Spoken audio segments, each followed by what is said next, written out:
Okay. So I will start by opening up questions from John. Then I know that there was no ABF for me to let you guys ask questions last week on temptation. And then 2 weeks before that, we canceled ABF with the Crown of Life. So I recognize that there's really 3 weeks worth of material that you guys can fire at me. I think I'm ready. And somehow we'll be out here like probably 10 minutes early because you guys won't ask anything. All the question askers went in the other room. I'm telling you. Yes. There's one. Yes. John 20:22. And when he had said this, he breathed on them and said to them, receive the Holy Spirit. Yes. So did they receive the Holy Spirit immediately or not so much? They received in John's gospel immediately. It's possible, but what doesn't happen is the signs, the wonders, the speaking in tongues, the tongues of fire. So it seems evident that the apostles are functioning in a wisdom from God prior to Acts 2. Acts 2 is when God uses the preaching of Peter to form the first generation of the church, and that comes down. So no, I think based on John's account, it's conceivable he gave them the Spirit, because in the Old Covenant, the Spirit would come and go. The Spirit would come upon someone, not come upon them. It's possible that's what Jesus does here. It's hard to know, but I think given his setup in John 15 and 16, when the Helper comes, I think John would have us understand that's who we're talking about. If that's the case, then no, I think they receive the Holy Spirit then and there. And what happens at Pentecost is a showy, a sign. And the rest of the disciples receiving as well, because there's more gathered on that rooftop than just the 12 in Acts 2. No, good question. I wouldn't want to be dogmatic with it, but I think that we're to understand what he's doing there as the completion of what he sets up in 13 through 16. So that's my thinking. I mean, if anyone wants to... No? Okay. Other questions, thoughts? We'll start keeping it on John. Yes? A little background on this question. Oh, microphone. We need who's going to pass the microphone around? I have the loudest voice of anyone that's talked so far. And anyone listening to the podcast will still not know what your question is. The 8 people who listen to the podcast. Thank you. 7. Okay. 7. Little background on this question. When I was in college, I took an Old Testament Bible class that was taught by an atheist, and it was a very difficult class. The room was split about 50-50 on people who believed in the Bible and people who were just trying to disprove it. Yeah. We talked about prophecy a lot, Yeah. and pretty much the side who was trying to disprove the Bible would constantly bring up things like, oh, yes, this prophecy appears to be fulfilled, but they really just put that prophecy in there afterwards, after it already happened, so it looked like a prophecy. And to me, that's a super weak argument. Yeah. However, today we talked about 2 different kinds of prophecies as far as I can see them in the Bible. One is the Old Testament or some prophecy is made, and it is fulfilled sort of naturally. I don't know how to say that exactly. Like Jesus' bones won't be broken when he's on the cross. That's something that is a prophecy that was fulfilled. Yeah. And then we have the today sort of prophecy where Jesus went and found a colt and sat on it. Yeah.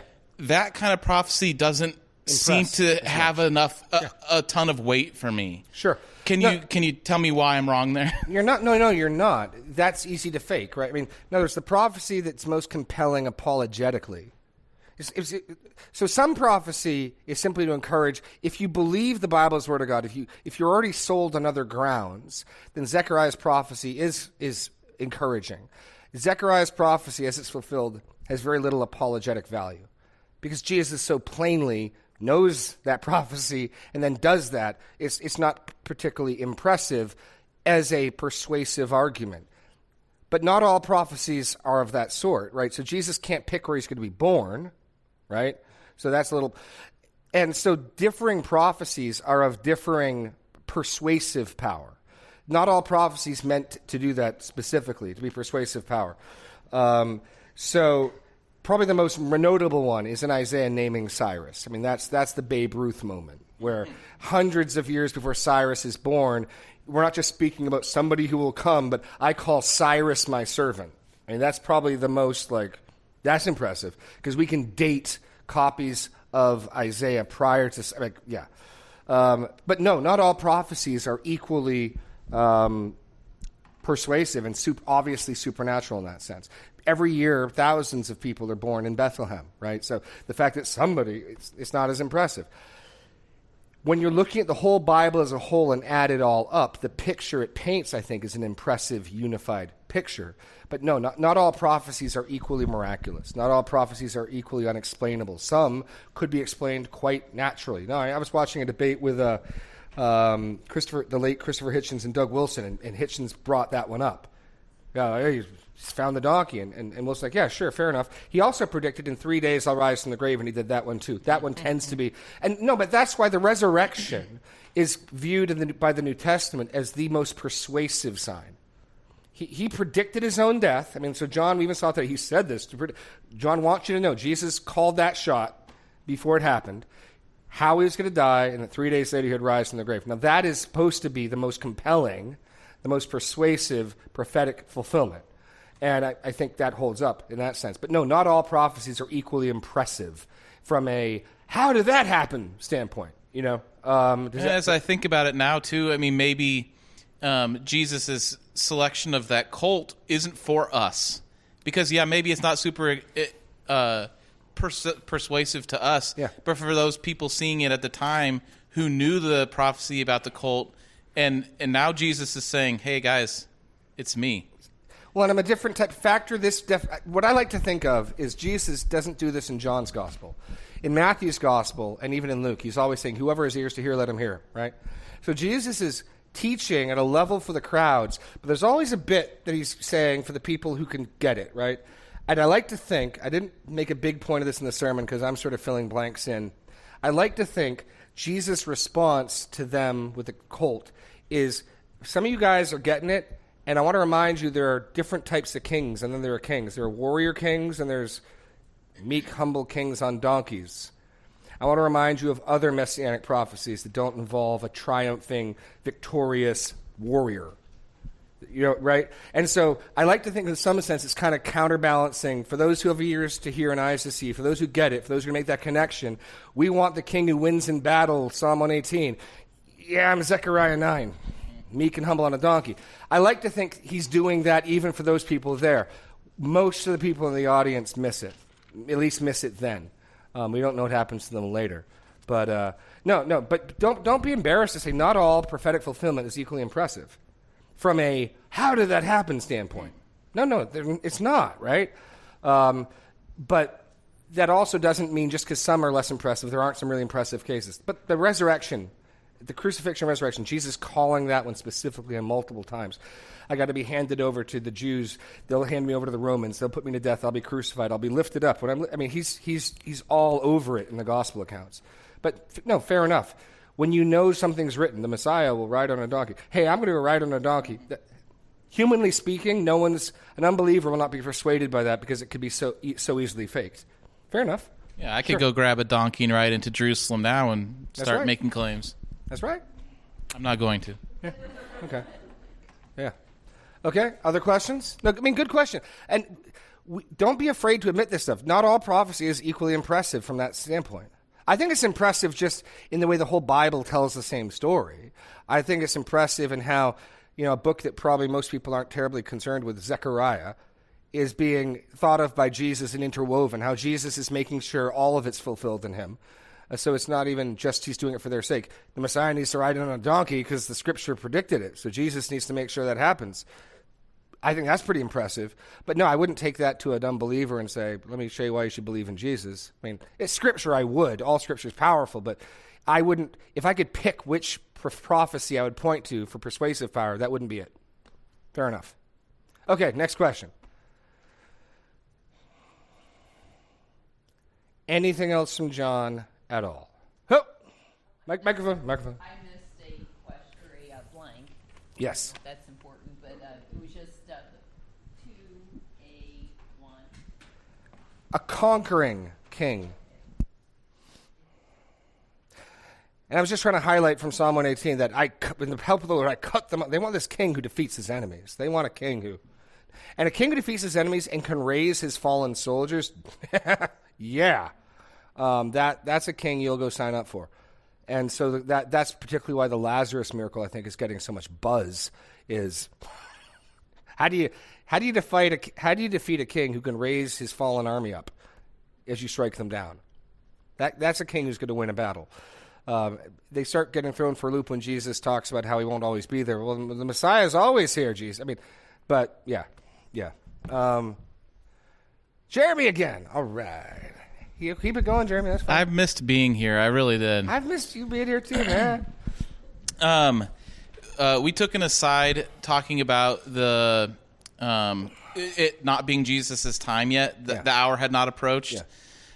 And probably the first half or more of the instances where you talked about that, Jesus is saying, it's not time yet. I need to do something different than what you guys want. Yeah. But then the last half where things didn't happen to Jesus because it wasn't time yet. Mm-hmm. Like the guards didn't approach him because it wasn't time yet. Yeah. So that seems to be Jesus at the beginning saying, I need to act differently. And at the end, it seems to be more of like a supernatural, God didn't allow this to happen because it wasn't time yet. So why was it so important for Jesus to change his earthly ministry if in the later stages of this, God was just going to make sure it happens in his timing anyway? I think, no, that's a great question. I mean, it's similar to if God's sovereign, why pray? Similar in kind, right? I mean, if God's in control, he doesn't need my advice. He's got a better plan than I do, right? I think, turn to John 5. John's gospel will probably, almost certainly be the next gospel we go through. It'll probably be in the next year or so. I love John's gospel. And John's gospel is fantastic, and the language is simple, the theology is deep. Go to John 5. I think John is highlighting, here'd be my short answer, based on what Jesus says in John 5, and the fact that the first occurrence of that example, what you're saying, doesn't occur to 7. That's where the first time we hear it wasn't his hour, so something couldn't happen to him. In 5, Jesus is going to, well, let me just show you. Jesus is going to insist that he and his Father, there's no conflict, they're in perfect concert. And so then I think it's perfectly fitting for John to show Jesus' interest and concern about time is perfectly in keeping with his Father's. They're of one mind, one accord. Jesus is being attentive to it, the Father's being attentive to it, and it works out that way. So John 5, this is an amazing passage. I think we've looked at this in the weeks before. But really briefly, Jesus picks a fight with the Pharisees and then intentionally makes it more intense than it otherwise would have been. Jesus heals a man on the Sabbath, and he gives an answer in chapter 7 that he doesn't give here. In chapter 7, talking about the same incident, he says, hey, the law of Moses says you're not to work on the Sabbath, but if you're also to circumcise on the 8th day, if the 8th day is the Sabbath, guess what? The priest works. He does the circumcision. So if you can recognize that there can be some things in the law that are of greater importance than the Sabbath, that there can be a weighting of laws, how much more so is it appropriate for me to heal a whole man's body on the Sabbath? In other words, Jesus' argument is, I'm not breaking the Sabbath, guys. Come on. Right? He does not give that answer here. If Jesus gave that answer here, no one would be trying to kill him. The Pharisees might be grumbling and not liking him. Jesus is, in chapter 5, he's going to turn the Pharisees up to kill volume level. And he's going to do it with one statement. So, look at chapter 5, verse 15. The man went away and told the Jews that it was Jesus who had healed him. And this is why the Jews were persecuting Jesus, because he was doing these things on the Sabbath. So their response to him healing a man on the Sabbath is to persecute him. You're about to see them go to want to kill him. Jesus makes one statement. Jesus answered them, my Father is working until now, and I am working. That is a bold declaration. So one answer Jesus can give for why it's right and righteous of him to heal the man on the Sabbath in chapter 7 is because technically it's not really breaking the law. Here the answer is, hey, my Father works on the Sabbath and I work too. Whatever rights God has, I have. I claim divine prerogative. And they understand it to mean exactly that. Look at verse 18. This is why the Jews are seeking all the more to kill him, Because not only was he breaking the Sabbath, but he was even calling God his own Father, making himself equal with God. They get that the nature of the argument is equality. He works on Sabbath, and that's okay? Me too. And so what follows in the discourse is Jesus going back and forth, trying to guard against two errors. He's going to guard against the error that he's inferior to the Father, that he's less than God, or he's little g God. He's going to guard against that. He wants to make it, no. I am equal with the Father. Yet, he wants to make it clear he is not in any way competition to, that his will is perfectly submissive and perfectly aligned under the Father. So those are the two extreme edges he wants to guard against. He wants to guard against polytheism, and he wants to guard against what would later be called Arianism, the doctrine that Jesus isn't capital G God. He's going to guard against both of those errors. And so you'll see statements he makes guard against both. He's going to cover both sides. So read forward. So Jesus said to them, "Truly, truly, I say to you, the Son can do nothing on his own accord, but only what he sees the Father doing." What just fell?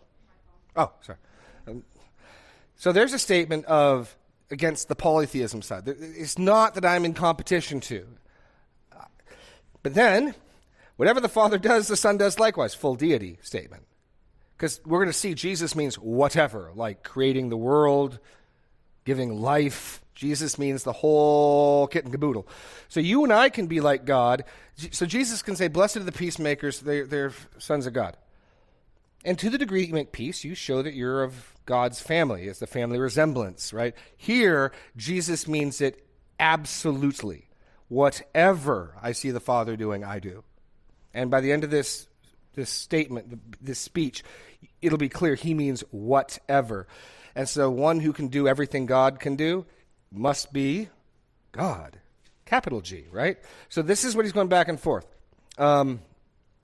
Verse 20, the Father loves the Son and shows him all that he himself is doing. The Father gives a full disclosure of himself to the Son. God has revealed himself to us in his word. He has not revealed himself fully.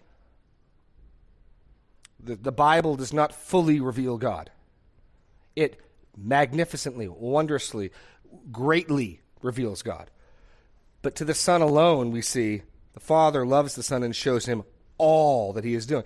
And again, the Father-Son language in the first century is not, we tend to think of it primarily in genetic CSI categories, Maury Povich, you're the Father, or not. Here it's the family trade, like father, like son.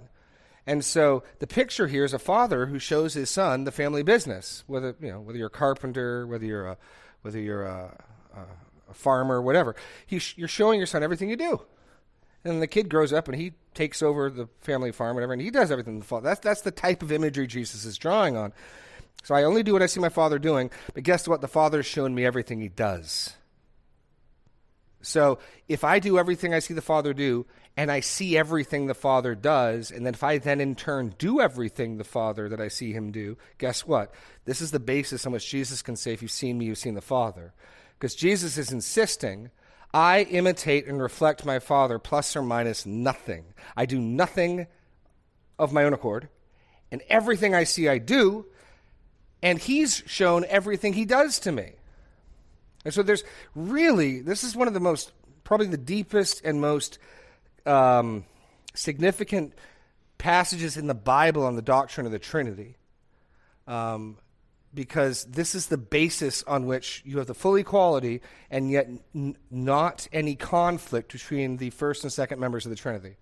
And so keep going. And greater works than these will show him so that you may not marvel. For as the Father raises the dead and gives life to them, so also the Son gives life to me. So when Jesus says everything I see my Father do, he means it. And bear in mind, Lazarus is just a few chapters ahead. Jesus means everything. The Father judges no one, but he's given all judgment to the Son. Okay?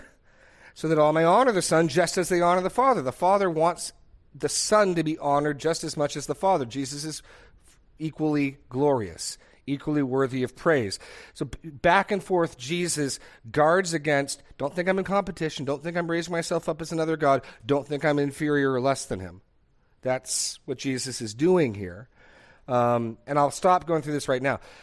after that, it makes perfect sense in my mind why John might show the Father's will and purposes are perfectly in line with the Son's. The Son's concerned about the hour, and the Father's concerned about the hour. That would be my answer. John wants to highlight the union of wills and purposes. Jesus' concern and his attention is precisely to the things the Father is attentive to and concerned about. That would be my answer. So it would be more to highlight both of them are acting, both of them are concerned, both of them are taking measures. Sometimes it's the Father miraculously, they just can't lay hands on him. But it's not as though Jesus being cavalier, he knows the timing matters to his Father and his Father's purposes, so he's attentive to it as well, like a good son should. That make sense? Okay. Any other questions or thoughts with that?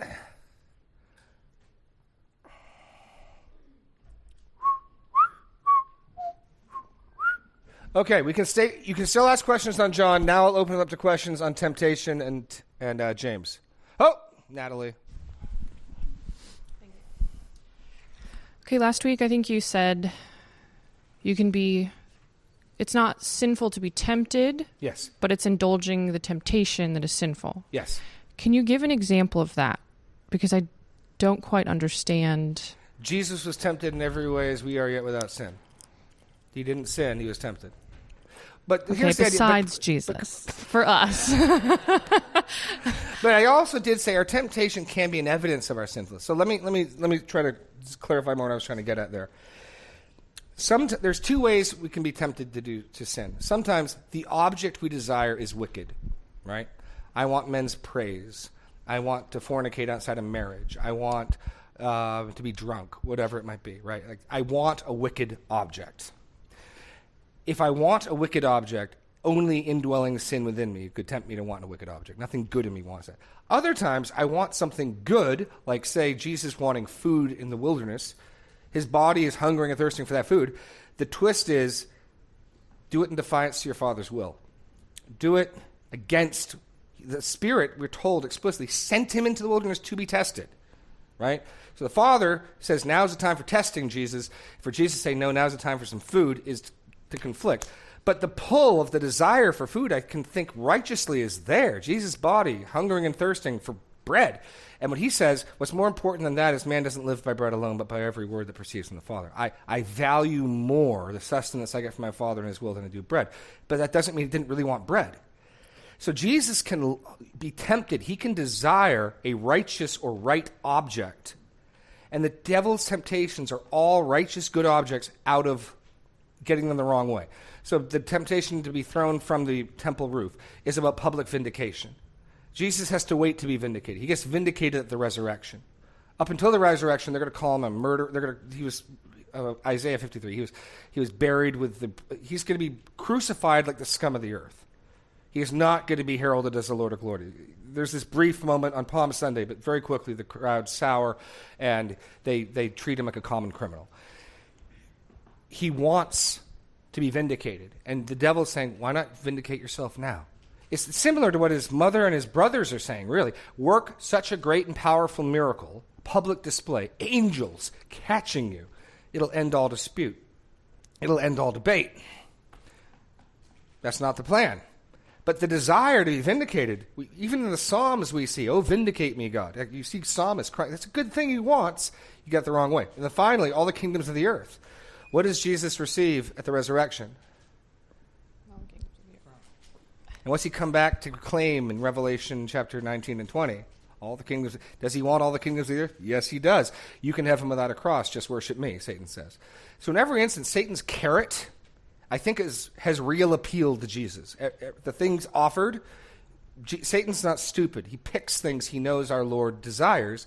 And the twist is, you can have this good thing the wrong way. You can have this good thing through an illegitimate means. So having desire does not mean you've sinned. James makes it clear. Desire, once it's conceived, gives birth to sin. Which means if I am being tempted, the thought occurs in my head, I wonder if people thought my sermon today was good. How my will responds to that thought determines whether I'm going to sin or not. I have not sinned yet. If my will is like, yeah, I do wonder. once my will gives it the thumbs up, once my will engages, that union is fertile. It's fecund. Sin comes out of it, right? If my response is, no, why would if I respond in abhorrence, pushing back, God help, I haven't sinned. James is clear on that. Desire, when it's conceived, gives birth to sin. So if you just have desire and you respond to desire righteously, I mean, we see Jesus as a model for this. You get behind me, Satan, right? So, no, you don't have to go to the cross. He doesn't entertain that for a second. Get behind me, Satan. That's the type of response time you need. I'm not saying you sit there sort of toying, maybe I will, maybe, yeah, you're too late, you're toast. But if you can respond to temptation like Jesus, you haven't sinned. James is clear on that point. Now, like I said, it could be an evidence of indwelling sin if I want to get drunk or if I want to, pour out my wrath on somebody I'm angry at. That's an evidence that I'm a sinful person. Because if I wasn't a sinful person, I wouldn't desire that. But I could be tempted with other things that aren't fundamentally wrong, like Jesus was, and it's about the timing and the place. In which case, again, you don't sin till your will unites with it. Does that make any more sense? What I was trying to get at? Yeah. The reason why I want to say that, and where this gets into debate in the modern Christian circles, is on the issue of homosexuality. That's the debate. Is temptation along those lines itself sinful? And that's where I'd say, if you weren't a sinner, you couldn't be tempted that way. So in one sense, it is evidence of your sinfulness. To the same degree that my temptations for people to praise me and my temptations to pour my wrath out on my enemies is an evidence of my sinfulness. But James is clear, desire when it's conceived gives birth to sin. So you got to do, what do you do? The desire itself is insufficient to say sin. What did you do to it? How did you respond? Did that desire conceive? And still long before you ever act on it, once your will is like, okay, then yeah, you sinned, absolutely. But it also means you can struggle with a temptation all your life, and you could, in theory, if you're responding righteously at every point, not sin. We have to be able to say that as well. We don't want to go beyond what's written.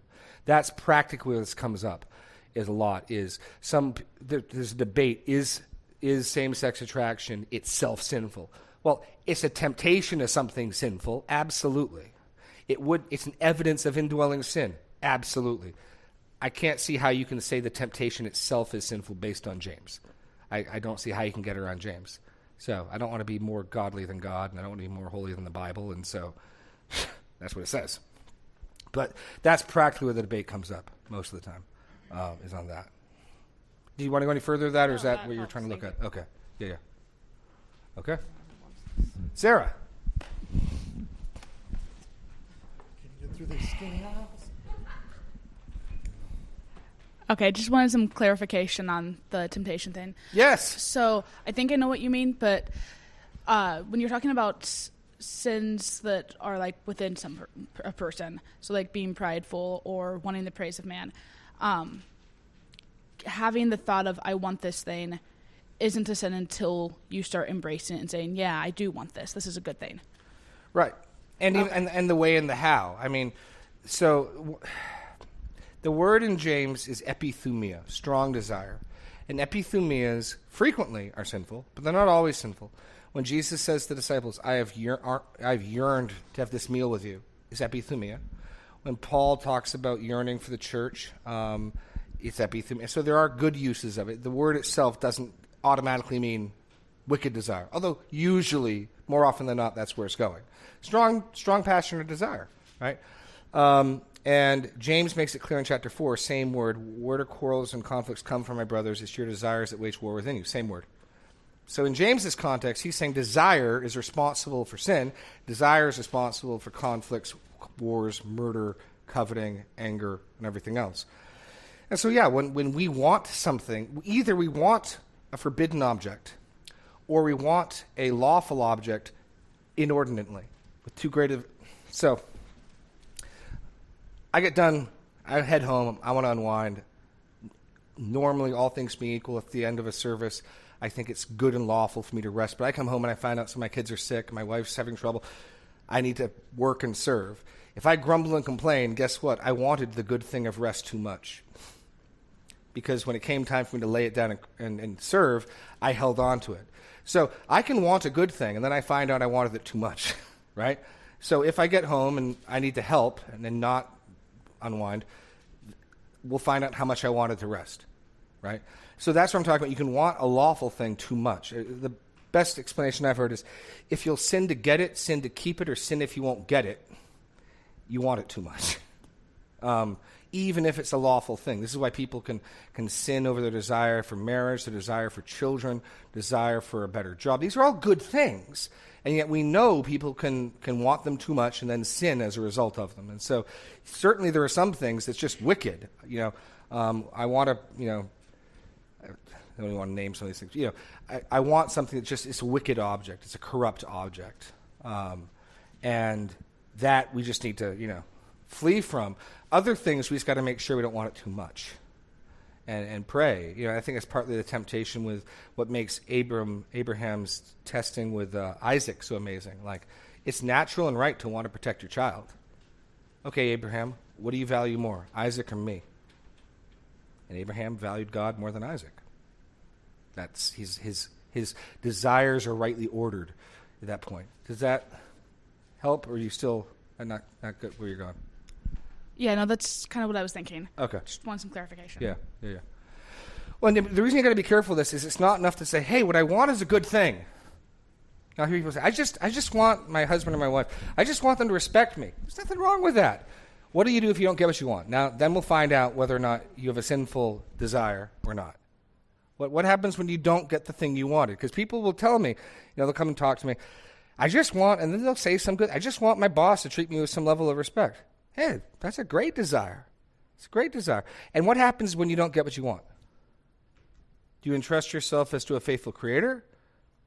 Do you call out to God day and night, crying for justice, like the widow who's deprived of justice from the corrupt judge?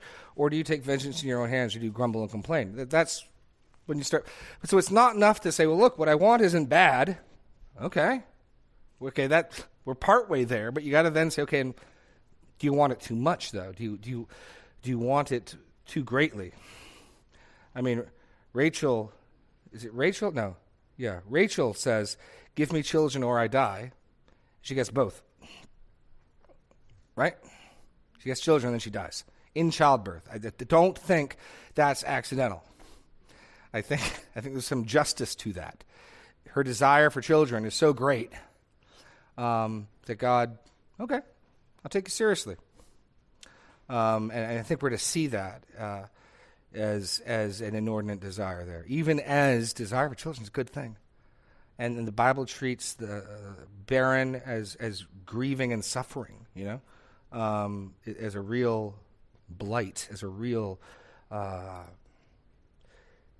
burden to bear. It's not just some social thing. Okay. Any other? We got 10 minutes left. Anything else? Anything else in temptation?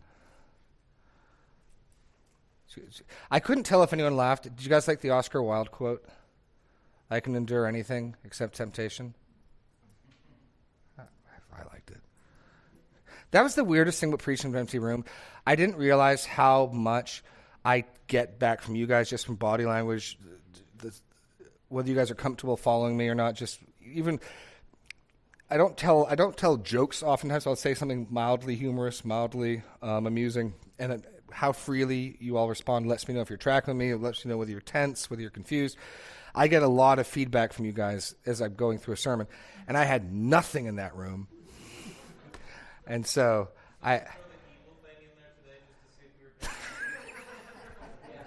That's it. You got me exactly. No, it was weird. It was weird talking in an empty room. It was good to be back, even if I was a little flustered this morning. So 10 minutes. Come on. Anything else on John or temptation or the crown of life from the week before? We'll open up the crown of life from the week before too.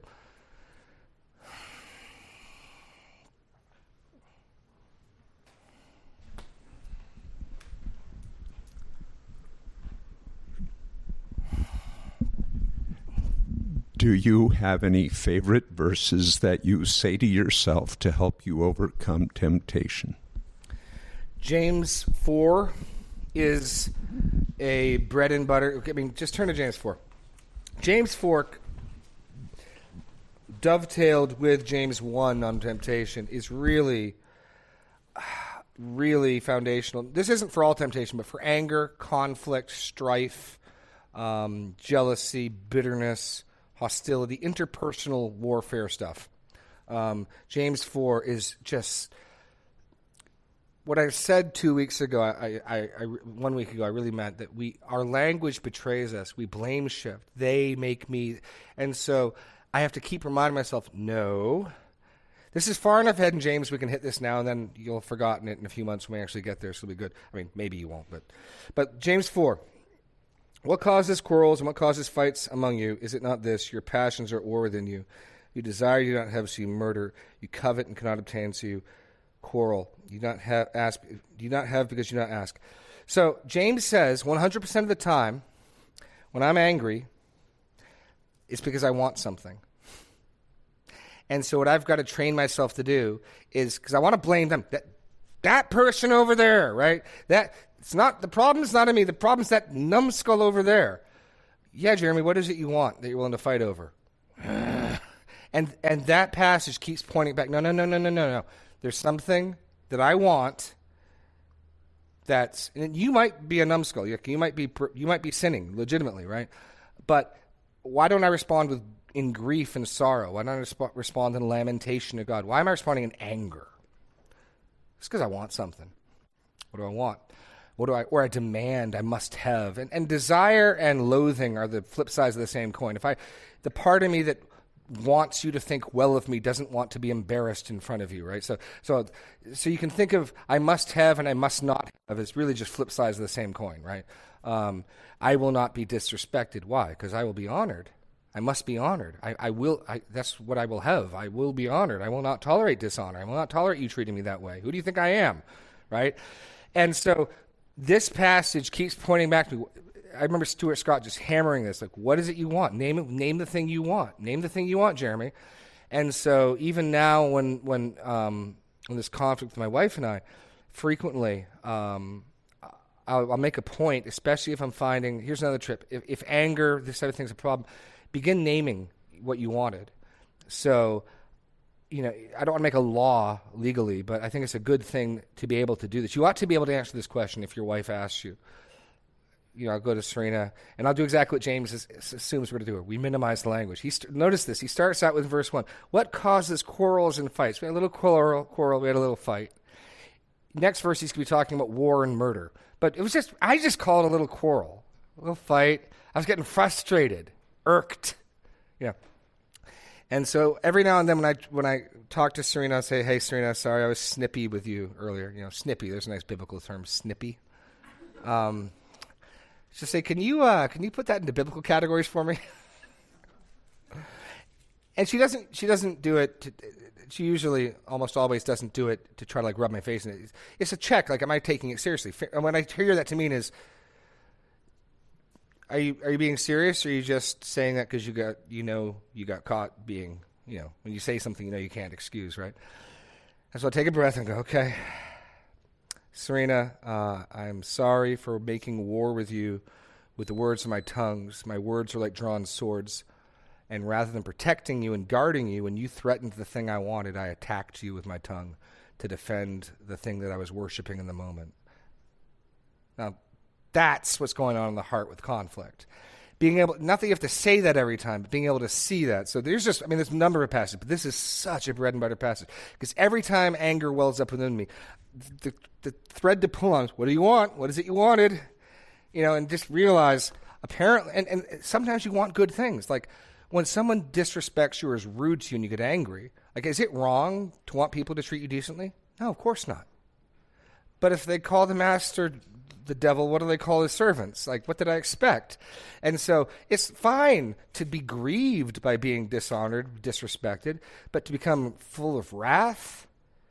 Do I have more rights than Jesus? They can treat Jesus that way, but you won't treat me like that. Right? But you can't really address the hard issue of anger, the pride, the self-righteousness, the self-entitlement, until you identify what it is you want. And our hearts and our tongues keep wanting us to make the problem out there. They're treating me. They're doing this. But there's something I'm worshiping that's not the living God when I'm getting angry like that, right? There's something that I want too much. So, anyway, that's one passage I found helpful. Jeremy. I have 1 Corinthians 10 framed in my kitchen. No it's sort of another side to that. Yeah. We're not promised no temptation. I mean, Satan's pretty good at what he does. Yep. But we are promised that when we are tempted, God will provide us a way out. We don't need to succumb to the temptation that we are threatened with. Yeah. That's huge. 1 Corinthians 10:13. No temptation has overtaken you.